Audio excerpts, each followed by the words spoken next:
नमस्कार दोस्तों, 29 नवंबर 2021 के daily the Hindu editorial discussion में आपका स्वागत है। देखते हैं कौन कौन से इंपॉर्टेंट आर्टिकल्स डिस्कस करेंगे। दो आर्टिकल्स तो देखिए ओमिक्रॉन वेरिएंट से रिलेटेड है। शायद मैंने पहले बोल दिया कि जो वेरिएंट है वो साउथ अफ्रीका से निकला है। मैं आपको बता दूं कि टू बी प्रिसाइज अभी जो लेटेस्ट इन्फॉर्मेशन निकल के आ रही है उसके हिसाब से बताया जा रहा है कि जो ओमिक्रॉन वेरिएंट है वो बोट्सवाना से निकला है।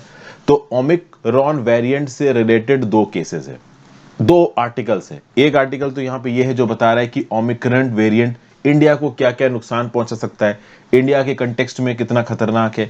उसके कंटेक्स्ट में जो आर्टिकल आपको नजर आ रहा है इसको मैं डिस्कस करूंगा। फिर एक और आर्टिकल है scale up supplies, vaccines must be made widely available across the world if the pandemic is to end. ये भी बेसिकली ओमिक्रॉन वेरिएंट की बात कर रहा है। बहुत दिनों से देखिए कोविड 19 के स्पेसिफिक आर्टिकल्स हमने डिस्कस नहीं किए हैं, तो यहाँ पे डिस्कस करते हैं। तो दो आर्टिकल्स तो यहाँ पे कोविड 19 से रिलेटेड है, इन दो आर्टिकल्स को डिस्कस करेंगे। फिर एक आर्टिकल यहाँ पे सुप्रीम कोर्ट का है। बेसिकली सुप्रीम कोर्ट ने यहाँ पे सवाल पूछा है केंद्र की सरकार से कि ये जो अदर बैकवर्ड क्लासेस, ये जो इकोनॉमिकली वीकर सेक्शंस का ये जो क्राइटेरिया आपने बनाया है कि वो हाउस होल्ड जिनकी सालाना इनकम 8 लाख या उससे कम है उनको इकोनॉमिकली वीकर सेक्शन का रिजर्वेशन बेनिफिट मिलेगा। इसका पैमाना क्या है, कौन से बेसिस पे ये 8 लाख की लिमिट आपने सेटअप की है। तो ये पूरी की पूरी न्यूज का सिग्निफिकेंस क्या है, क्या यहाँ पे इकोनॉमिकली वीकर सेक्शंस ये जो लॉ है इसकी क्रेडिबिलिटी को चेक किया जा रहा है, या फिर ये पूरी की पूरी न्यूज केवल ऑल इंडिया कोटा के अंदर जो मेडिकल सीट्स थी वहां पे ओबीसी और अदर ये ओबीसी और इकोनॉमिकली वीकर सेक्शंस की रिजर्वेशन की बात करता है। तो ये मुद्दा यहाँ पे सुप्रीम कोर्ट में पहुंचा क्या, सुप्रीम कोर्ट का मोस्ट प्रोबेबल यहाँ पे आउटकम क्या निकल के आने वाला है, जजमेंट क्या निकल के आने वाला है, इसके बारे में हम लोग बात करेंगे। तो इस आर्टिकल को मैं आपके साथ डिस्कस करूंगा। नेक्स्ट जो आर्टिकल मैं आपके साथ डिस्कस करूंगा वो है आपका how to win over Kashmiri youth. Basically Kashmir के अंदर ये जो आबादी है, जो यूथ्स हैं जो कि मिलिटेंसी की तरफ जा रहे हैं, तो शुरुआत से लेके अब तक कश्मीर के अंदर मिलिटेंसी कैसे बढ़ी है, अभी के लिए हमारी सरकार ने, मिलिट्री ने, आर्मी ने, बीएसएफ ने, सीआरपीएफ ने क्या किया है इस मिलिटेंसी को थोड़ा बहुत सॉर्ट आउट करने के लिए, कैसे कश्मीरी यूथ्स को थोड़ा बहुत प्रो इंडिया बनाया जा सकता है, इन सब चीजों के बारे में यहाँ पे कुछ व्यू पॉइंट्स दिए हैं। इन व्यू पॉइंट्स को देखेंगे। एक आर्टिकल यहाँ पे देखिए इलम थेड़ी कालवी स्कीम को लेकर। इस स्कीम के बारे में, तमिलनाडु की स्कीम है ये, मैं पहले ही बात कर चुका हूं, तो यहां से मैं अलग से डिस्कस करने वाला नहीं हूं। ऑलरेडी 5 आर्टिकल्स में डिस्कस कर रहा हूं। इलम Thedi Kalvi, this scheme I have already discussed you with previously, ठीक है, पहले भी एडिटोरियल में स्कीम के बारे में बातचीत हुई है। एक जो आर्टिकल मैं डिस्कस करूंगा इंपॉर्टेंस ऑफ लोकल लैंग्वेज। देखिए तमिलनाडु के अंदर तमिल को ज्यादा इंपॉर्टेंस देना और हिंदी को ना आने देना, ये सब तो हमने बहुत सुना है। कर्नाटका के अंदर कन्नड़ के प्रमोशन को लेके क्या चल रहा है, रिसेंटली अगस्त 2021 में एक गवर्नमेंट ऑर्डर इशू किया गया ये कर्नाटका की सरकार के द्वारा, और ये बोला गया कि 2021-22 एकेडमिक ईयर से जो अंडर ग्रेजुएट स्टूडेंट्स हैं, स्कूल वगैरह में जो पढ़ते हैं, इनको जो नेशनल एजुकेशन पॉलिसी के अंदर जो 2 भाषाएं हैं ना उसमें से एक भाषा कन्नड़ सीखनी ही पड़ेगी। तो एक प्रकार से कर्नाटका के अंदर जो भी बच्चे पढ़ रहे हैं उनको कन्नड़ सीखनी ही सीखनी है। अब इस बात को लेके काफी अपोजिशन हुआ है और आंध्र प्रदेश हाई कोर्ट में केस भी पहुंच गया है। केस किसने पहुंचाया, अलग अलग लोगों का क्या बोलना है, नेशनल एजुकेशन पॉलिसी के अंदर क्या लिखा है, कर्नाटका के अंदर कन्नड़ की प्रमोशन के लिए हिस्टोरिकली अब तक क्या क्या हुआ है, इन सब चीजों के बारे में हम लोग यहाँ पे बात करेंगे। तो ये स्पेसिफिक आर्टिकल्स मैं आपके साथ यहाँ पे डिस्कस करने वाला हूँ। पहले तो बात करते हैं ओमिक्रॉन वेरिएंट के बारे में, और जो दूसरा आर्टिकल है ये भी ओमिक्रॉन वेरिएंट से रिलेटेड है। इन दो आर्टिकल्स के बारे में बेसिकली बात करेंगे। सबसे पहले तो आप देखिए यहाँ पे कि कोविड 19 के केसेस इंडिया के अंदर डिक्लाइन हुए सेकेंड वेव के बाद। कहीं ना कहीं हमको लग रहा था कि भाई नॉर्मलसी रिटर्न होगी, फेस्टिवल सीजन आया, दशहरा दिवाली निकल गया, उसके बाद भी केसेस नहीं बढ़े, तो ये सब हमारे लिए बहुत, आप कह सकते हो, एक पॉजिटिव फैक्ट है कि चलो ठीक है, कहीं ना कहीं कोरोना वायरस स्टेबलाइज हो रहा था, इकोनॉमी ओपन हो रही थी, लोग नॉर्मल जिंदगी जी पा रहे थे, नौकरियां क्रिएट हो रही थी, अच्छी अच्छी बातें यहाँ पे हो रही थी। लेकिन अभी रिसेंटली ये देखने को मिला है कि यूरोप में केसेस बहुत तेजी से बढ़े हैं, उसके कंपैरिजन में इंडिया में केसेस कम है। क्यों? क्योंकि देखिए सेरो प्रेवलेंस स्टडीज ऑलरेडी ये बता चुकी है कि इंडिया की एक मेजर अमाउंट ऑफ आबादी ऑलरेडी इन्फेक्ट हो चुकी है। देखा जाए तो हमारे देश की आबादी के अंदर इम्यूनिटी आई है। क्यों आई है? 2 तरह से इम्यूनिटी आती है, एक तो आप कोरोना से इन्फेक्ट हो जाओ, सही हो जाओ, तो वो नेचुरली इंड्यूस्ड इम्यूनिटी है। दूसरा, आपने वैक्सीन लगवा ली। 44% इंडियन एडल्ट फुल्ली वैक्सीनेट हो चुके हैं लगभग, और 82% को एक डोज मिल चुकी है। ओके, ये अलग बात है कि अगर आपको कोरोना का इन्फेक्शन हुआ है और उसके बाद आपकी इम्यूनिटी ने आपको बचा लिया, तो आपकी बॉडी के अंदर वैक्सीन इंड्यूस्ड इम्यूनिटी से ज्यादा और इफेक्टिव इम्यूनिटी है। नेचुरल इम्यूनिटी ने कोरोना को हराया है और वो लंबा लास्ट करता है। तो जिनको कोरोना नहीं हुआ, सिर्फ वैक्सीन लगी है, तो वो जो वैक्सीन इंड्यूस्ड इम्यूनिटी है वो लंबी नहीं चलेगी। लेकिन अगर आपको कोरोना हुआ है, आप ठीक हुए, तो वो ज्यादा लंबा चलेगा। लेकिन उसके बावजूद भी जो वैक्सीन डिराइव्ड प्रोटेक्शन है वो किसी सीवियर फॉर्म ऑफ वायरस के इंसिडेंस को भी थोड़ा सा न्यूट्रलाइज कर देता है, कम कर देता है। जो भी ब्रेक थ्रू इन्फेक्शन हुए हैं, चाहे वो डेल्टा वेरिएंट के केस में हो, चाहे इनफैक्ट वो ओमिक्रॉन के हो। जैसे इजराइल में एक लेडी है 32 साल की, उसको 3 डोजेस लग चुकी हैं, 2 डोजेस फाइजर की लग चुकी हैं, तीसरी बूस्टर डोज भी लग चुकी है, उसको हो गया यहाँ पे ओमिक्रॉन वेरिएंट। लेकिन जो डिजीज का इंसिडेंस है वो तरह सीवियर नहीं है, मॉडरेट है। तो क्या बताया जा रहा है कि चूंकि उसकी बॉडी में इम्यूनिटी लेवल है बिकॉज ऑफ वैक्सीन, तो ये जो बीमारियां हैं, जो वायरस वेरिएंट है, वो उसको ज्यादा परेशान नहीं कर पा रहा है। तो जो भी ब्रेक थ्रू इन्फेक्शन के केसेस निकल के आए हैं लोगों के अंदर, वहां पे जो इंसिडेंस ऑफ डिजीज है वो ज्यादा डेंजरस नहीं है, वो ज्यादा इंटेंस नहीं है। और यहां पे सारा का सारा डिस्कशन एज यूजुअल वो नए वेरिएंट के ऊपर हो रहा है जो कि बोट्सवाना में मिला है, जिसका नाम है ओमिक्रॉन। अगर आप ओमिक्रॉन की बात करो, रिसेंटली साउथ अफ्रीका की गुआटेंग प्रोविंस है, वहां पे एकदम से कोरोना वायरस के केसेस बढ़े। जब उन कोरोना वायरस के केसेस की जेनोम सीक्वेंसिंग हुई तो पता चला कि 90% केसेस ओमिक्रॉन वेरिएंट की वजह से हुए। और ओमिक्रॉन वेरिएंट में प्रॉब्लम यह है कि इस वेरिएंट में म्यूटेशंस बहुत ज्यादा हैं और बहुत सारे म्यूटेशंस स्पाइक प्रोटीन पे हैं। और स्पाइक प्रोटीन वायरस का वो एलिमेंट होता है जो कि सीधे सीधे ह्यूमन बॉडी से अटैच होता है। इसलिए डब्ल्यूएचओ ने बहुत प्रायोरिटी बेसिस पे इस ओमिक्रॉन वेरिएंट को वेरिएंट ऑफ कंसर्न बोला है। अब इस प्रकार के वेरिएंट ऑफ कंसर्न के प्रति बहुत एक्सट्रीम विजिलेंस रखने की जरूरत है। देखिए, पहली बात तो यहाँ पे कुछ क्वेश्चंस को आंसर करने की जरूरत है और इन क्वेश्चंस के एग्जैक्ट आंसर अभी के लिए हमारे पास नहीं है, हो सकता है आगे आने वाले समय में आए। पहला क्वेश्चन तो ये है कि कितना ट्रांसमिसिबल है ये वेरिएंट। हमें यह बताया गया है कि चूंकि म्यूटेशंस बहुत ज्यादा हुए हैं कोरोना वायरस में, इसलिए ये बहुत ज्यादा हाईली ट्रांसमिसिबल है। बट कॉन्क्रीट डाटा अभी भी मिसिंग है। किस हद तक ये इम्यून सिस्टम को बाईपास कर सकता है, कितनी सीवियर डिजीज ये कॉज कर सकता है ह्यूमन बॉडी के अंदर, ये कुछ ऐसे सवाल है जिनके अभी हमारे पास क्लियर कट आंसर नहीं है। ठीक है ना। SARS-CoV-2 की लड़ाई में एपिडेमियोलॉजिस्ट हैं, उनके सबसे बड़ा कंसर्न क्या था कि कोई खतरनाक वेरिएंट ना उठ के आगे आ जाए। अल्फा बीटा गामा वेरिएंट के बाद एकदम से जब ये डेल्टा वेरिएंट आया ना, पूरी दुनिया सकते में आ गई। डेल्टा वेरिएंट के बाद एपिडेमियोलॉजिस्ट और दुनिया भर के जो हेल्थ एक्सपर्ट्स हैं, उनका एक ही डर था कि कोई नया वेरिएंट ना आ जाए। और वो डर यहाँ पे सच होता नजर आ रहा है। ओमिक्रॉन, सबको यही डर लग रहा है कि कहीं वो वेरिएंट तो नहीं है जो कि डेल्टा वेरिएंट से ज्यादा तरखाट मचा सकता है।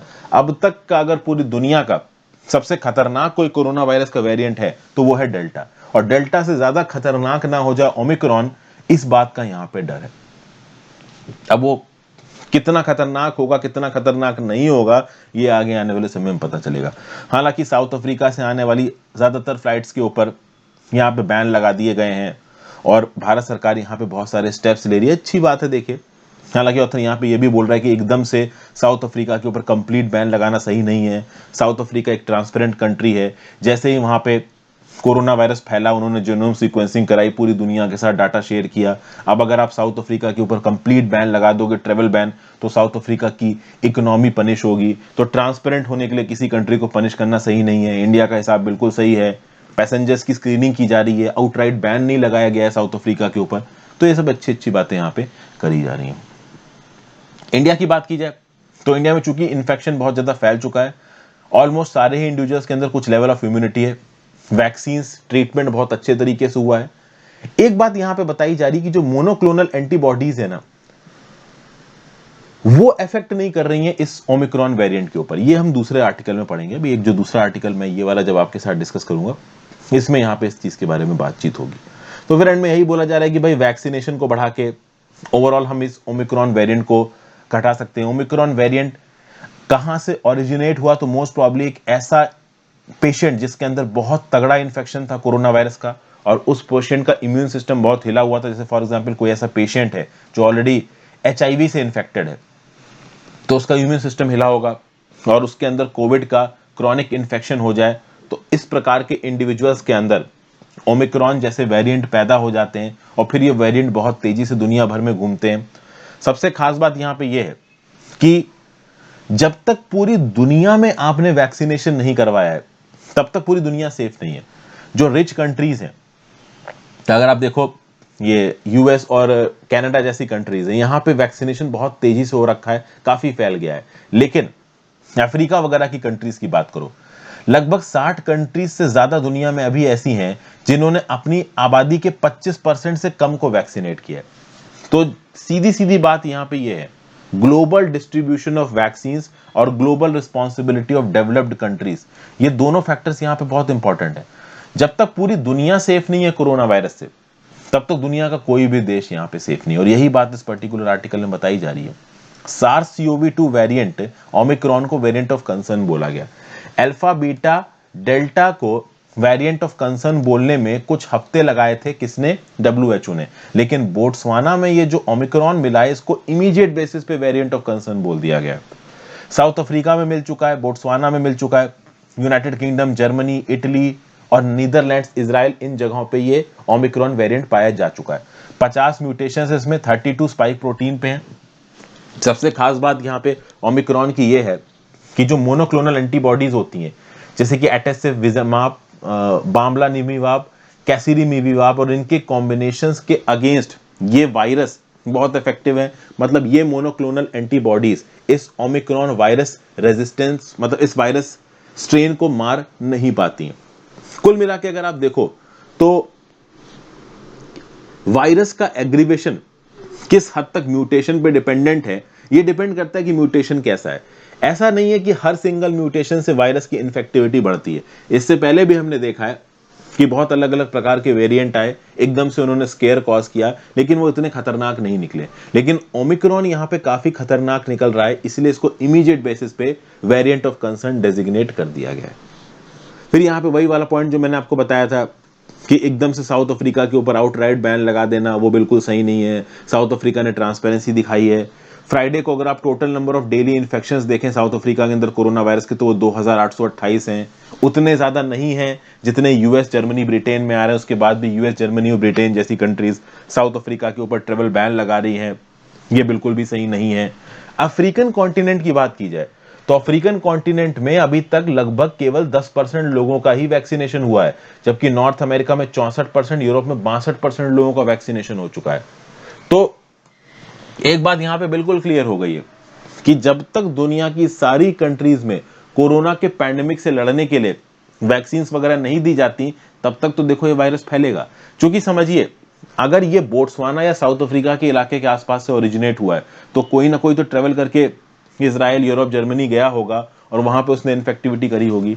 तो ये जो इजराइल जैसी कंट्रीज हैं, यूएस है, यूरोप है, इस प्रकार की कंट्रीज लाख वैक्सीन बना लें, अपनी पॉपुलेशन को वैक्सीनेट कर दें, 3 डोज दे दें, लेकिन जब तक अफ्रीका और पूरी दुनिया के गरीब देशों में लोगों को वैक्सीन इंड्यूस्ड इम्यूनिटी नहीं मिलेगी, तब तक इस वायरस के खतरनाक वर्जन हमारे सामने आ सकते हैं, जैसे ओमिक्रॉन आ रहा है, और तब तक पूरी दुनिया सेफ नहीं है। तो यहां पे बहुत जरूरी है कि इंडिया जैसी कंट्रीज कोवैक्स नाम के वैक्सीन अलायंस को इमीडिएट बेसिस पे वैक्सीन प्रोवाइड करें। नॉर्थ अमेरिका की ये जो यूएस है, यूरोप जैसी कंट्रीज हैं, ये दुनिया भर में वैक्सीन के इजी एक्सेस को मेंटेन करें। कॉमर्शियल एलिमेंट की बजाय पब्लिक हेल्थ के एलिमेंट को ज्यादा इंपॉर्टेंस दें। चूंकि दुनिया में अगर एक भी कंट्री ऐसी बचती है जहां पे प्रॉपर तरीके से वैक्सीनेशन नहीं हुआ है, कोरोना का खतरा है, तो पूरी दुनिया खतरे पे रहती है। क्योंकि देखिए, अगर पूरी दुनिया की आबादी को आप वैक्सीनेशन दे देते हो, तो उसकी बॉडी के अंदर कुछ ना कुछ इम्यून रिस्पॉन्स आ जाएगा, और वो इम्यून रिस्पॉन्स एक वायरस का बहुत खतरनाक फॉर्म नहीं बनने देगा। ये जो ओमिक्रॉन है, वो किसी एक ऐसी पेशेंट की बॉडी में बना होगा जिसका इम्यून रिस्पॉन्स बहुत कमजोर होगा, और वहां पे ये वायरस ने डेंजरस प्रोपोर्शंस ले लिए होंगे। तो इम्यून रिस्पॉन्स को स्ट्रांग आप कैसे कर सकते हो? वैक्सीनेशन देके। और गरीब कंट्रीज, अफ्रीकन कंट्रीज में वैक्सीनेशन कम हो रही है, तो वहां पे एक प्रायोरिटी स्केल पे वैक्सीनेशन पहुंचाना बहुत ज्यादा जरूरी है। यही बात यहां पे बताई जा रही है। ठीक है भाई, नेक्स्ट चलते हैं। Questionable criterion, the Supreme Court is right in asking for the basis on which centre fixed income limit for EWS quota. देखिए, all India seats, all India quota seats, NEET में क्या होता है कि भाई देखिए 15% अंडर ग्रेजुएट सीट्स, और 50% post graduate seats. नहीं समझ में आपको बताता है, वो मेडिकल कॉलेजेस राज्य की सरकार के जहां पे अंडर ग्रेजुएट लेवल की मेडिकल पढ़ाई होती है तो 15% सीटों को ऑल इंडिया कोटा के अंदर डेजिग्नेट किया जाता है, और वो सरकार राज्य की सरकार के जहां पे पोस्ट ग्रेजुएट मेडिकल एजुकेशन की जाती है वहां पे 50% सीटें ऑल इंडिया कोटा की होती हैं। ऑल इंडिया कोटा का मतलब ये हो गया कि मान लो महाराष्ट्र की राज्य सरकार का कोई मेडिकल कॉलेज है, तो उस कॉलेज के अंदर सिर्फ महाराष्ट्र के बच्चे ना पढ़े, राजस्थान, उत्तर प्रदेश, उत्तराखंड, जम्मू एंड कश्मीर यहाँ के बच्चे भी आके पढ़ पाए। तो इस ऑल इंडिया कोटा के अंदर किसी एक राज्य सरकार के कॉलेज में दूसरे राज्य के बच्चे आके पढ़ सकते हैं। अब इस ऑल इंडिया कोटा के अंदर जो रिजर्वेशन लगता है वो रिजर्वेशन उस राज्य की सरकार का नहीं लगता है, ऑल इंडिया लेवल वाला रिजर्वेशन लगता है। प्रॉब्लम बस ये थी इस ऑल इंडिया कोटा के रिजर्वेशन में कि SC ST वाली सीटें तो एलोकेट की जा रही थी बट OBC वाली सीटें एलोकेट नहीं की जा रही थी। तो इसी साल अगस्त में OBC और EWS यानी इकोनॉमिकली वीकर सेक्शन वाला कोटा दोनों अप्लाई कर दिया गया इस ऑल इंडिया कोटा वाले सीटों पे। मैंने ये न्यूज जब आई थी तो मैंने बहुत ढंग से कवर किया था। तो ऑल इंडिया कोटा वाली जो मेडिकल सीट्स हैं जो कि नीट के थ्रू भरी जा रही थी उसमें OBC कोटा भी लागू हो गया और EWS कोटा भी लागू हो गया। अब लोगों को प्रॉब्लम इस बात से कि आप EWS कोटा अगर लागू कर रहे हो नीट सीटों में तो EWS कोटा के ऊपर भी यहां पे बहुत से सवाल उठाए गए। सुप्रीम कोर्ट में पिटीशन फाइल हुई कि भाई इकोनॉमिकली वीकर सेक्शन का ये जो बेनिफिट है ये कौन से आधार पे दिया जा रहा है। वैसे तो मैं आपको बता दूं कि इकोनॉमिकली वीकर सेक्शन वाला जो कॉन्स्टिट्यूशनल अमेंडमेंट है उसके अगेंस्ट ऑलरेडी सुप्रीम कोर्ट में बहुत सी पिटीशंस पड़ी हुई हैं और बहुत से ऐसे सवाल बोले गए हैं कि जो EWS कोटा है ये गलत है, ये सही नहीं है, आप सोशल डिसएडवांटेज के बेसिस पे कोटा दो, सिर्फ इकोनॉमिकल क्राइटेरिया के बेसिस पे कोटा कैसे दे रहे हो। अलग अलग लोगों के देखो अलग अलग व्यू पॉइंट हो सकते हैं। तो केंद्र की सरकार से सुप्रीम कोर्ट ने सवाल पूछा है। सवाल यह पूछा गया है कि जिसको भी इकोनॉमिकली वीकर सेक्शन का बेनिफिट मिलता है कौन से बेसिस पे मिलता है। अगर कोई फैमिली इस बात को प्रूव कर पाती है, अगर कोई कैंडिडेट इस बात को प्रूव कर पाता है कि भाई उसकी फैमिली की सालाना इनकम 8 लाख रुपए से कम है तो उसको EWS कोटा का बेनिफिट मिलेगा। तो ये जो 8 लाख की लिमिट बनाई है भारत सरकार ने EWS कोटा के लिए कौन से बेसिस पे बनाई है, क्या इसके लिए कोई प्रॉपर स्टडी वगैरह करवाई गई है। जब ये सवाल सुप्रीम कोर्ट ने केंद्र की सरकार से पूछा, केंद्र की सरकार के पास एक्चुअली में कोई जवाब नहीं था। तो केंद्र की सरकार ने अभी के लिए सुप्रीम कोर्ट से टाइम मांगा है और बोला है कि EWS के अंदर किसको रिजर्वेशन का बेनिफिट मिलेगा किसको नहीं मिलेगा इसका डिटेल्ड क्राइटेरिया हम रिकंसीडर करेंगे और जल्दी ही हम सुप्रीम कोर्ट के सामने अपना एफिडेविट फाइल करेंगे। तो कुल मिला के यहां पे जो सवाल सुप्रीम कोर्ट से किया गया है, सुप्रीम कोर्ट द्वारा किया गया है यूनियन गवर्नमेंट को, सुप्रीम कोर्ट ने सीधे सीधे क्लैरिफाई किया है कि हम सरकार की किसी पॉलिसी को क्वेश्चन नहीं कर रहे हैं। मतलब कि सुप्रीम कोर्ट ने साफ बोल दिया है कि सरकार EWS कोटा लेके आई है, बिल्कुल सही लेके आई है, हमें कोई प्रॉब्लम नहीं उससे। रिजर्वेशन लाना नहीं लाना हटाना ये सब सरकार के डोमेन के अंदर आता है, लेकिन वो रिजर्वेशन का बेनिफिट आप कौन से डाटा के बेसिस पे दे रहे हो, कौन से स्टैटिस्टिक्स के बेसिस पे दे रहे हो, ये सवाल यहां पे सुप्रीम कोर्ट ने सरकार से उठाया है और सरकार ने इसका जवाब देने के लिए अभी के लिए समय मांगा है। अब इस कंटेक्स्ट में आपको यह भी पता होगा कि इकोनॉमिकली वीकर सेक्शंस का ये जो अमेंडमेंट था 2019 में जो आया था 103वां कॉन्स्टिट्यूशनल अमेंडमेंट एक्ट, इसके अगेंस्ट वैसे भी बहुत सी पिटीशंस पड़ी हुई है सुप्रीम कोर्ट में। सुप्रीम कोर्ट में अभी इस चीज के ऊपर भी बातचीत होनी है कि ये जो 103वां कॉन्स्टिट्यूशनल अमेंडमेंट एक्ट था जिसके थ्रू EWS कोटा आया था ये सही है या गलत है, इसके ऊपर भी सुप्रीम कोर्ट का फाइनल डिसीजन आना बाकी है। हालांकि मोस्ट प्रोबेबली सुप्रीम कोर्ट इसको नल एंड वॉइड नहीं करेगा। इकोनॉमिक क्राइटेरिया के बेसिस पे रिजर्वेशन आगे भी रहने वाला है, इसमें कोई दो राहें नहीं है। हाँ, इकोनॉमिक क्राइटेरिया आप कौन से बेसिस पे डिफाइन करोगे इसके ऊपर जरूर बातचीत होनी यहां पे जरूरी है। ठीक है भाई, तो ये सब चीजें ओवरऑल यहां पे बताई गई। फिर एक पॉइंट और बोला जा रहा है कि अब इकोनॉमिकली वीकर सेक्शन में आप आते हो या नहीं आते हो ये किस बात पे डिसाइड होता है कि भाई आपकी फैमिली सालाना 8 लाख से कम कमा रही है ज्यादा कमा रही है, और यही 8 लाख की लिमिट OBC कैंडिडेट के लिए रखी गई है। अगर OBC कोटा का बेनिफिट चाहिए तो भाई आपको नॉन क्रीमी लेयर में होना जरूरी है। क्रीमी लेयर में कब आओगे, अगर आपकी फैमिली 8 लाख से ज्यादा कमाती, तो अगर आपकी फैमिली 8 लाख से ज्यादा कमाती तो आप क्रीमी लेयर में आ जाते हो, तो मतलब जनरल कैटेगरी में आ जाते हो, फिर आपको OBC कोटा का बेनिफिट नहीं मिलेगा। तो जो same economic criteria creamy layer decide करने के लिए रखा गया है अदर बैकवर्ड कास्ट का, वही इकोनॉमिकली वीकर सेक्शंस के लिए रखा गया है। जो रिजर्व कैटेगरी के बच्चे हैं उनको प्रॉब्लम यह है कि जो इकोनॉमिकली वीकर सेक्शन का कोटा का जो बेनिफिट है ये वो लोग नहीं उठा सकते जो कि एससी एसटी या ओबीसी कोटा से फॉर्म भर रहे हैं। मतलब एससी एसटी ओबीसी कोटा को इकोनॉमिकली वीकर सेक्शन के बेनिफिट से अलग हटा दिया गया है, ठीक है ना। क्या होता था ना कि एससी एसटी ओबीसी कोटा के अलावा होता था जनरल कोटा। जनरल कोटा के अंदर एससी एसटी ओबीसी तीनों प्रकार के बच्चे कंपीट कर सकते थे। इकोनॉमिकली वीकर सेक्शन के अंदर आपको बेनिफिट नहीं मिलेगा अगर आपने एससी एसटी ओबीसी कोटा से भरा है फॉर्म। तो बहुत सारे यहाँ पे लोगों को प्रॉब्लम हो गई। तो सरकार ने नियम कानून बना दिया है इकोनॉमिकली वीकर सेक्शन का। सुप्रीम कोर्ट में केस पेंडिंग है। मोस्ट प्रॉब्ली सुप्रीम कोर्ट ज्यादा कुछ बोलने वाला नहीं है। इकोनॉमिकली वीकर सेक्शन का कोटा कंटिन्यू रहेगा। हाँ, कोटा डिफाइन कौन से बेसिस पे होगा, कौन इकोनॉमिकली वीकर सेक्शन में आ रहा है कौन नहीं आ रहा है, इसके ऊपर सुप्रीम कोर्ट ने सवाल उठाया। ये सवाल बिल्कुल सही है। प्रॉपर तरीके से इस बात को इंश्योर करने की जरूरत है कि कुछ अमीर लोग इस इकोनॉमिकली वीकर सेक्शन वाले कोटे के बेनिफिट का फायदा ना उठा लें। ये यहां पे इंश्योर करना बहुत ज्यादा जरूरी है। हालांकि कोई एससी एसटी बच्चा या ओबीसी बच्चा एग्जाम में बैठ रहा है और वो अपनी कैटेगरी का बेनिफिट क्लेम नहीं कर रहा है तो वो ईडब्ल्यूएस कोटे का बेनिफिट क्लेम कर सकता है अगर वो गरीब कैटेगरी में आता है तो। समझ रहे हो ना। अगर आप एससी एसटी ओबीसी कैटेगरी में आते हो और आप इन कैटेगरी का बेनिफिट ना लेके जनरल कैटेगरी में फॉर्म भर रहे हो तब आप ईडब्ल्यूएस का बेनिफिट ले सकते हो। लेकिन आप एससी एसटी ओबीसी कैटेगरी में फॉर्म भर रहे हो तो आप ईडब्ल्यूएस कैटेगरी में काउंट नहीं किए जाओगे। तो आपको कोई एक कोटा छोड़ना पड़ेगा दूसरे कोटे के बेनिफिट में अप्लाई करने के लिए। और ईडब्ल्यूएस का बेनिफिट आप कब ले पाओगे, जब आप गरीब कैटेगरी में आते हो। ये गरीब की कैटेगरी की डेफिनेशन यहां पे तय होनी चाहिए। इसमें किसी भी प्रकार का करप्शन या झोलझाल नहीं होना चाहिए। इस बात को इंश्योर करने की रिस्पॉन्सिबिलिटी भारत सरकार के ऊपर भी आती है, राज्य की सरकार के ऊपर भी आती है और सुप्रीम कोर्ट के ऊपर भी आती है। नेक्स्ट चलते हैं, how to win over the Kashmiri youth. देखिए, इस आर्टिकल को लिखा है नरेश चंद साहब ने। नरेश चंद साहब ये लेफ्टिनेंट जनरल हैं, आर्मी वेटरन हैं। 4 डेकेड्स तक इन्होंने इंडियन आर्मी में सर्व किया। देखते हैं ये क्या बोल रहे हैं। भाई, जम्मू एंड कश्मीर की वैल्यू इंडिपेंडेंस से लेके अब तक बॉयल पे है। मिलिटेंसी जम्मू एंड कश्मीर में बहुत ज्यादा है।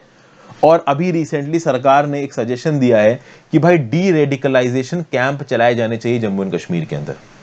Chief of defence staff general Bipin Rawat ने यह बोला है कि भाई कश्मीर के लोग अब ये बोल रहे हैं कि हम टेररिस्ट को लिंच कर देंगे। तो कहीं ना कहीं कश्मीर के अंदर भी ये चीज है कि हाँ भाई, अब टेररिज्म को प्रमोट नहीं करना है, टेररिज्म को हटाना है, टेररिज्म से नुकसान है। तो एक छोटी सी हिस्ट्री दी है यहाँ पे नरेश चंद साहब ने कि कैसे कश्मीर के अंदर ये टेररिज्म इतनी तेजी से बढ़ा है, इसकी हिस्ट्री क्या है। तो इसकी हिस्ट्री को समझने के लिए सबसे पहले हमको समझना पड़ेगा जनरल मोहम्मद जिया उल हक के राज पे। ये एक मिलिट्री कमांडर था पाकिस्तानी आर्मी का जिसने डेमोक्रेटिक सरकार को उखाड़ फेंका और मिलिट्री कूप कर दिया पाकिस्तान के अंदर। इस पर्टिकुलर मोहम्मद जिया उल हक ने धर्म को अपना तरीका बनाया, टेररिज्म को तरीका बनाया कश्मीर में इंस्टेबिलिटी फैलाने के लिए। इस पाकिस्तान के डिक्टेटर प्रेसिडेंट ने स्टेट पॉलिसी में धर्म को इंक्लूड किया। पाकिस्तान को कंप्लीटली एक इस्लामिक स्टेट बनाया। तो पाकिस्तान एक सेक्युलर स्टेट नहीं रहा और एक प्रकार से डेमोक्रेटिक स्टेट भी नहीं रहा, चूंकि वो एक डिक्टेटर था। और धर्म के नाम पे लोगों को भड़का के, बरगला के उनको टेररिज्म की राह पे ढकेलना और कश्मीर वैली में इंस्टेबिलिटी पैदा करना, यह टारगेट था जिया उल हक का। तो उसने पूरे पाकिस्तान में मदरसा चलाए। इस मदरसा के अंदर उल्टी सीधी नॉलेज देके, इस्लाम के बारे में गलत सलत बातों को समझा के पाकिस्तानी यूथ को रेडिकलाइज किया गया और फिर इसी पाकिस्तानी यूथ को कश्मीर के अंदर भेजा गया लड़ाई करने के लिए भारत सरकार की फोर्सेस के अगेंस्ट। और इनका टारगेट क्या था? टारगेट ये था कि कश्मीर को हम इंडिया से अलग कर देंगे और पाकिस्तान से जोड़ देंगे। ये तो हमेशा से टारगेट रहा है। 1989 से आप देखोगे कि जम्मू एंड कश्मीर के अंदर जो इंडियन साइड वाला जम्मू एंड कश्मीर है, जो अभी के लिए इंडिया के कंट्रोल में अंदर है, जो कि बाकी इलीगल ऑक्यूपेशन ऑफ पाकिस्तान के अंदर है। तो पाकिस्तान वाले जम्मू एंड कश्मीर से इंडिया के अंदर बहुत सारे ऐसे टेररिस्ट आते रहे हैं और यहां पे मिलिटेंसी फैलाते रहे। इन टेररिस्ट का काम भारतीय फोर्सेस से लड़ना है, दूसरा कश्मीर के जो लोग हैं ना उनको रेडिकलाइज करना है। इसके अगेंस्ट भारत सरकार और इंडियन आर्मी ने भी काउंटर इंसर्जेंसी ऑपरेशन चलाया और पूरी की पूरी कश्मीर वैली डिस्टेबलाइज हो गई। नुकसान किसका हुआ? कश्मीर में रहने वाले लोगों का। उनकी डेली लाइफ बर्बाद हो गई।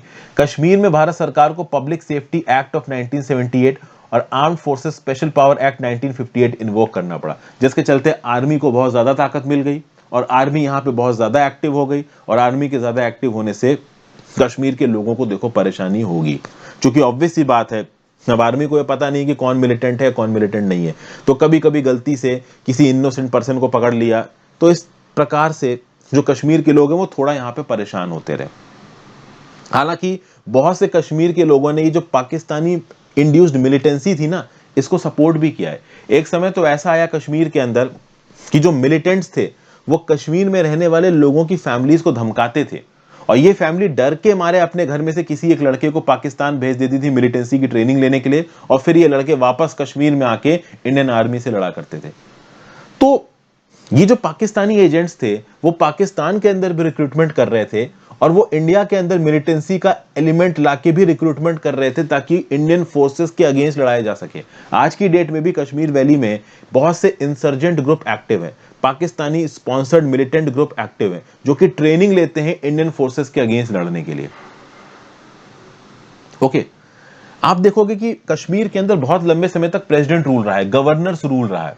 बाद में अब्दुल्ला की सरकार आ गई, ये जम्मू एंड कश्मीर जो पीपल कॉन्फ्रेंस के अब्दुल्ला है, फिर महबूबा मुफ्ती की सरकार आई Jammu and Kashmir Peoples Democratic Party की, लेकिन ये लीडर्स भी पूरी तरीके से डेमोक्रेसी नहीं ला पाए, क्योंकि लोगों का इन पे पूरी तरीके से भरोसा नहीं था।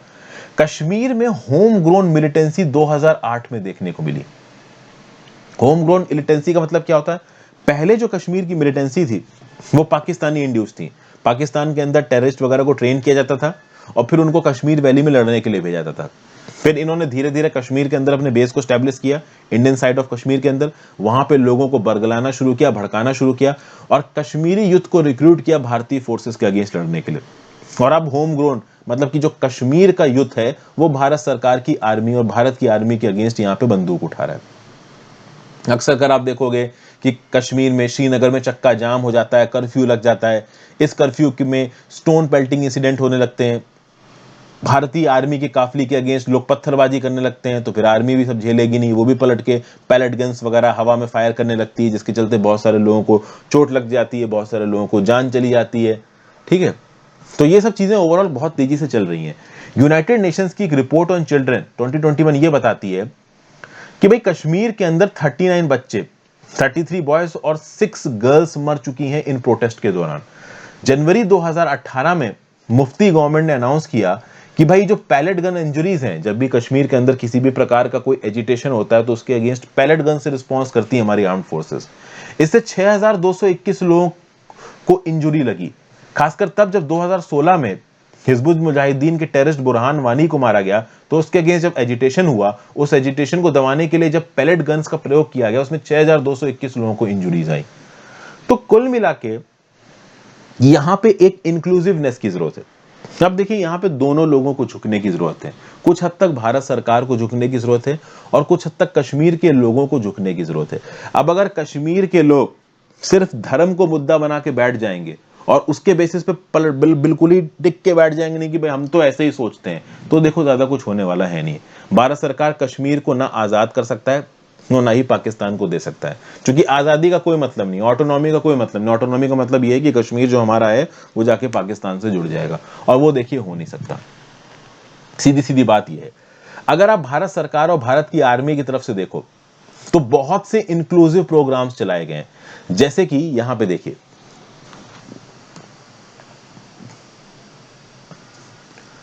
इसी साल अगस्त में जो इंडियन आर्मी है उसने अनाउंस किया है कि भाई जम्मू एंड कश्मीर के अंदर जो अंडर ग्रेजुएट कोर्सेज चलते हैं, जो स्कूल एजुकेशन के प्रोग्राम चलते हैं, उसमें जम्मू एंड कश्मीर और लद्दाख के बच्चों को चुना जाएगा, रेजिडेंशियल स्कूल्स में रख के, और प्रोफेशनल कॉलेजेस में इनको पढ़ाया जाएगा। और ये residential schools, professional college army welfare education society के अंदर चल रहे हैं। मतलब इंडियन आर्मी ग्राउंड लेवल पे यहाँ पे कश्मीरी बच्चों और कश्मीरी यूथ को पढ़ाई लिखाई को इंश्योर कराने की कोशिश कर रही है। ये सब ऑपरेशन सद्भावना के अंदर चल रहा है। अगस्त 2018 में जम्मू एंड कश्मीर पुलिस ने कश्मीर के बच्चों का एक भारत दर्शन टूर करवाया था, तो दिल्ली एंड आगरा, ताकि वो इंडिया के बाकी हिस्सों की डेवलपमेंट को देख सकें और इस प्रकार की डेवलपमेंट कश्मीर के रीजन में पहुंचाई जा सके, इस प्रकार की कुछ सीख सीखें। बॉर्डर सिक्योरिटी फोर्स 1999-2000 से इस प्रकार के बहुत से प्रोग्राम्स कश्मीर के रीजन में चला रही है। अब तक 1539 children from J&K 55 BSF sponsored Bharat Darshan tour में ऑपरेट कर चुके हैं। मतलब पार्टिसिपेट कर चुके हैं। इंडियन आर्मी बहुत से schools, medical colleges, veterinary care, disaster relief के इंस्टीट्यूशंस को कश्मीर में स्टैब्लिश कर रही है। तो जितना कुछ भारत सरकार से हो पा रहा है, आर्मी से हो पा रहा है, बीएसएफ से हो पा रहा है, जम्मू एंड कश्मीर पुलिस से हो पा रहा है, वो करने की कोशिश कर रहे हैं। बट प्रॉब्लम ये है कि यहाँ पे जो बच्चे बेनिफिट करते हैं वो मिलिटेंसी अफेक्टेड डिस्ट्रिक्ट्स के नहीं होते। ये वो बच्चे होते हैं जो कि ऑलरेडी काफी एलीट हैं, ऑलरेडी काफी प्रोग्रेसिव हैं, वो अपने पर्सनल डेवलपमेंट को देखते हैं, मिलिटेंसी में ज्यादा इन्वॉल्व नहीं होते। जो मिलिटेंसी से बहुत ज्यादा अफेक्टेड बच्चे हैं वो इस प्रकार के प्रोग्राम्स में इन्वॉल्व हो नहीं पा रहे हैं। यहां पे कश्मीरी यूथ को भी अपने थॉट प्रोसेस को बदलना पड़ेगा। सिर्फ धर्म के नाम पे पाकिस्तान को सपोर्ट करना, भारत सरकार के अगेंस्ट बोलना, इससे चीजें यहां पे देखिए सॉर्ट आउट होने वाली है नहीं। तो यहां पे भारत सरकार की रिस्पॉन्सिबिलिटी है कि कश्मीरी यूथ इंक्लूसिविटी को मतलब अडॉप्ट करे और कश्मीरी यूथ को भी अपना जो प्रो पाकिस्तानी स्टैंस है उसको हटाना पड़ेगा। वैसे तो ज्यादातर देखो नहीं है, लेकिन अगर एंटी इंडियन गवर्नमेंट सेंटीमेंट है तो एंटी इंडियन गवर्नमेंट सेंटीमेंट का मतलब ये नहीं है कि आप बहुत ज्यादा आप कह लो कि धर्म के नाम पे रेडिकलाइज हो जाओगे और प्रो पाकिस्तान नारे लगाने लगोगे। इस प्रकार की चीजों से लॉन्ग टर्म में चीजें सॉर्ट आउट होने वाली है नहीं, ठीक है। और रही बात डी रेडिकलाइजेशन कैंप चलाने की, जो बात अभी की जा रही है, तो देखिए ये डी रेडिकलाइजेशन कैंप का गलत प्रकार से इस्तेमाल किया जा सकता है। प्रोपोगेंडा में पाकिस्तान और चाइना जैसी कंट्रीज बहुत तेज हैं। आपको पता है जिनजियांग रीजन ऑफ चाइना में कुछ डी रेडिकलाइजेशन कैंप चलाए चाइना ने, जिसके अंदर वहां के जो उइगुर मुस्लिम्स हैं उनके अगेंस्ट अत्याचार किए जाते हैं। तो भले हमारे यहाँ पे डी रेडिकलाइजेशन कैंप एक अच्छे इंटेंशन से चलाए जाए, पाकिस्तान जैसी कंट्रीज पूरी दुनिया में जा जाके चिल्लाएंगी कि इंडिया यहाँ पे लोगों के ऊपर अत्याचार कर रहा है। तो ओवरऑल यहां पे इंक्लूसिविटी के लिए दोनों ही खेमों को कुछ हद तक झुकने की जरूरत है। लेट्स सी यहां पे क्या निकल के आता है। अगला आर्टिकल है the importance of local language. देखिए कर्नाटका के अंदर कन्नड़ को बढ़ावा देने वाली बात के ऊपर यहां पे आर्टिकल निकल के आ रहा है। जब भी कर्नाटका के अंदर कर्नाटका की सरकार ने पोस्ट ग्रेजुएट लेवल पे, अंडर ग्रेजुएट लेवल पे स्कूल में कन्नड़ को पढ़ाने की या सिखाने की आप कह लो एक कंपलसरी लेजिस्लेशन को सामने रखा है, अपोजिशन हुआ है। जैसे फॉर एग्जांपल कभी अगस्त 2021 में कन्नड़ सरकार का मतलब कर्नाटका की सरकार का एक गवर्नमेंट ऑर्डर है और इसने ये बोला कि जितने भी अंडर ग्रेजुएट बच्चे हैं कर्नाटका के अंदर उनको जो दो भाषा सीखनी होती है ना, 2021-22 एकेडमिक ईयर में जो दो भाषाएं उनको सीखनी, उन दो भाषाओं में एक भाषा कन्नड़ भाषा होगी और दूसरी भाषा वो अपने हिसाब से रख सकते हैं। राज्य की सरकार ने बोला कि हम ये नियम नेशनल एजुकेशन पॉलिसी की गाइडलाइंस के हिसाब से निकाल रहे हैं। इसके अगेंस्ट यहां पे बहुत सा एजिटेशन होने लगा। कर्नाटका की सरकार का यह बोलना है कि कर्नाटका के कल्चर को प्रमोट करना, उसको प्रिजर्व करना, कर्नाटका की लैंग्वेजेस को प्रमोट करना, ये उनकी रिस्पॉन्सिबिलिटी बनती है, ठीक है। और सबसे खास बात यहां पे यह है कि बहुत से स्टेक होल्डर्स का बोलना है कि कर्नाटका के अंदर सिर्फ कर्नाटका के बच्चे नहीं पढ़ रहे हैं, फॉरेन के बच्चे आके पढ़ रहे हैं, बहुत हद तक दूसरे राज्य के बच्चे आके पढ़ रहे हैं। तो अब ये फॉरेन के बच्चे या दूसरे राज्य के बच्चे, इनको कन्नड़ नहीं आती है, तो जिनको पहले से कन्नड़ नहीं आती है उनके ऊपर जबरदस्ती अगर आप कन्नड़ सीखना इंपोज करोगे तो वो डिसएडवांटेज पे चले जाएंगे। तो इस कंटेक्स्ट में थोड़े से चेंजेस किए यहां पे कर्नाटका की सरकार ने। कर्नाटका की सरकार ने एक मॉडिफाइड ऑर्डर निकाला और बोला कि वो बच्चे जो कि कर्नाटका से बाहर के हैं उनको कर्नाटका के अंदर सिर्फ एक सेमेस्टर में as a functional level Kannada सीखनी पड़ेगी, लेकिन जो कर्नाटका के अंदर कन्नड़ जिन्होंने पढ़ रखी है स्कूल में उनको 2 साल तक यहां पे कन्नड़ सीखनी पड़ेगी।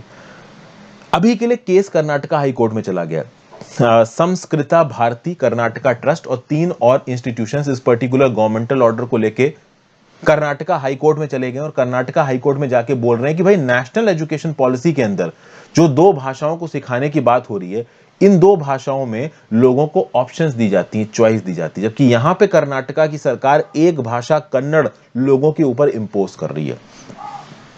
इसके रिस्पांस में कर्नाटका का जो हायर एजुकेशन डिपार्टमेंट है वो ये बोल रहा है कि भाई देखो, जो लोग कर्नाटका के अंदर पढ़ रहे हैं, आगे आने वाले समय में हो सकता है वो लोग कर्नाटका के अंदर नौकरी करें, उनको तो कन्नड़ आनी जरूरी है ना डे टू डे कम्युनिकेशन के लिए। अभी जो इंजीनियरिंग कॉलेजेस हैं और मेडिकल कॉलेजेस हैं, इन इंजीनियरिंग और मेडिकल कॉलेजेस में एक बेसिक इंफॉर्मेशन कन्नड़ के बारे में आना लोगों को जरूरी है, स्टूडेंट्स को जरूरी है। तो प्रोफेशनल कोर्सेज में ऑलरेडी कन्नड़ को सीखना इंप्लीमेंट कर दिया गया है, ऐसा बोलना है कर्नाटका के हायर एजुकेशन डिपार्टमेंट का। तो अंडर ग्रेजुएट कोर्सेज में अगर हम एक सेमेस्टर के लिए कन्नड़ की नॉलेज को इंप्लीमेंट कर रहे हैं तो प्रॉब्लम क्या है। और बाकी जो ऑर्गेनाइजेशन इसको अपोज कर रहे हैं कर्नाटक हाई कोर्ट में गए, उनका ये बोलना है कि भाई देखिए नेशनल एजुकेशन पॉलिसी के अंदर 2 भाषाओं की बात की गई और ये दोनों भाषाओं बच्चे वॉलंटरी तरीके से समझेंगे, जबकि यहां पे कर्नाटका की सरकार एक भाषा कन्नड़ उनके ऊपर इंपोज कर रही है और सिर्फ दूसरे में चॉइस दे रही है। कर्नाटका की बात की जाए तो लैंग्वेज लर्निंग के केसेस में यहां पहले भी बवाल हुआ है। कर्नाटका की लैंग्वेज पॉलिसी आई थी 1994 में और इस लैंग्वेज पॉलिसी को सुप्रीम कोर्ट ने मई 2014 में क्वैश कर दिया। इस पर्टिकुलर पॉलिसी के अंदर जो लोअर प्राइमरी क्लासेस के बच्चे थे उनको रीजनल लैंग्वेज मदर लैंग्वेज में सीखना जरूरी था, मतलब कन्नड़ उनको आनी जरूरी थी। यहां पे बाद में आप देखोगे कि जब कर्नाटका की लैंग्वेज पॉलिसी को रद्द कर दिया सुप्रीम कोर्ट ने, फिर आप देखेंगे कि कन्नड़ लैंग्वेज लर्निंग एक्ट आया 2015 में और कन्नड़ लैंग्वेज लर्निंग एक्ट 2015 में क्या बोला, आइदर द फर्स्ट और the second language for students in school should be Kannada. तो मतलब कर्नाटका की सरकार ने 1994 की लैंग्वेज पॉलिसी में जो करने की कोशिश की उसको फिर से कन्नड़ लैंग्वेज लर्निंग एक्ट के थ्रू करने की कोशिश की। स्कूलों में पहली या दूसरी लैंग्वेज की तरह कन्नड़ को सीखना बहुत ज्यादा जरूरी है। बहुत सारे स्कूलों में तो ऑलरेडी कन्नड़ सिखाई जाने लगी है और कुछ सारे स्कूल तो ऐसे हैं जो सेंट्रल बोर्ड मतलब सीबीएसई जैसे बोर्डों या आईसीएसई जैसे बोर्डों के साथ एफिलिएटेड है। आपको पता होना चाहिए कि 1980s में एक गोकक कमेटी रिपोर्ट आई थी। 1981 में इस रिपोर्ट को सबमिट किया गया था और उसमें यह बोला गया था कि कर्नाटका के स्कूलों में कन्नड़ को मैंडेटरी इंट्रोडक्शन जरूरी है। और जब ये गोकक कमेटी रिपोर्ट आई थी जिसने 1981 में बोला कि कर्नाटका के स्कूलों में कन्नड़ सिखाई जानी जरूरी है, जब इस रिपोर्ट की रिकमेंडेशन को इंप्लीमेंट नहीं किया तो कर्नाटका में एक बहुत बड़ा एजिटेशन शुरू हो गया। तो उसके बाद से जो भी कर्नाटका की सरकार वगैरह आती है ना, वो लोकल लेवल पे अपनी रिप्रेजेंटेशन को बढ़ाने के लिए किसी ना किसी प्रकार से कन्नड़ को स्कूलों में इंप्लीमेंट करने की कोशिश करती है। यहाँ पे बहुत सारे ऐसे प्लेयर्स निकल के आ जाते हैं जो कि बोलते हैं कि कर्नाटका के स्कूलों में केवल कन्नड़ बच्चे नहीं पढ़ रहे हैं, ऐसे बहुत से बच्चे पढ़ रहे हैं जो कि बाकी राज्यों के हैं या बाकी देशों के हैं, उनके ऊपर कन्नड़ इंपोज करना सही नहीं है। तो भाई देखिए एंड में समेशन क्या निकलेगा इसका, एंड में समेशन ये निकलेगा कि भाई लोकल लैंग्वेज की एक बेसिक जानकारी लेने में कोई प्रॉब्लम नहीं है, लेकिन किस हद तक आपको उस बेसिक जानकारी को लेना है, किस हद तक वो लोकल लैंग्वेज आपको सीखनी है, किस हद तक बच्चों का राइट होना चाहिए लोकल लैंग्वेज सीखने का, किस हद तक सरकार का राइट होना चाहिए लोकल लैंग्वेज की पढ़ाई को इंपोज करने का, इन सब चीजों के बारे में पिक्चर तब क्लियर होगी जब कर्नाटका हाई कोर्ट में जो पेंडिंग केस है उसका रिजल्ट निकल के आएगा। तो भाई कर्नाटका की सरकार क्या कर रही है वो मैंने आपको बता दिया। गोकक कमेटी रिपोर्ट 1981, फिर कर्नाटका की सरकार की लैंग्वेज पॉलिसी ऑफ 1984, फिर 2015 का कर्नाटका का लैंग्वेज लर्निंग आपका ये जो एक्ट आया था 2015 का। इन सब के थ्रू किसी भी प्रकार से कर्नाटका की सरकार ने कन्नड़ को इंप्लीमेंट करवाने की कोशिश की है कर्नाटका के अंदर, उसके अगेंस्ट एक अपोजिशन आया है, उस अपोजिशन के चलते कर्नाटका हाईकोर्ट में केस पहुंचा है। लेट्स सी इस केस का रिजल्ट क्या निकल के आता। तो ये था एनालिसिस दोस्तों, आई होप आपको कुछ ना कुछ सीखने को मिला हो। आप अपने व्यू पॉइंट नीचे कमेंट बॉक्स में दिए बिना मत जाइएगा। वीडियो आई होप आपको पसंद आ रही है दोस्तों, इस प्रकार की नॉलेज आपको पसंद आ रही है। आप अपने व्यू पॉइंट कमेंट बॉक्स में देके जाइए, ज्यादा से ज्यादा वीडियो को लाइक और शेयर करिए, इससे वीडियो को एंगेजमेंट बढ़ता है और हो सके तो ज्वाइन बटन दबा के हेल्प करें, काफी मदद मिलती है। Have a great day, good bye.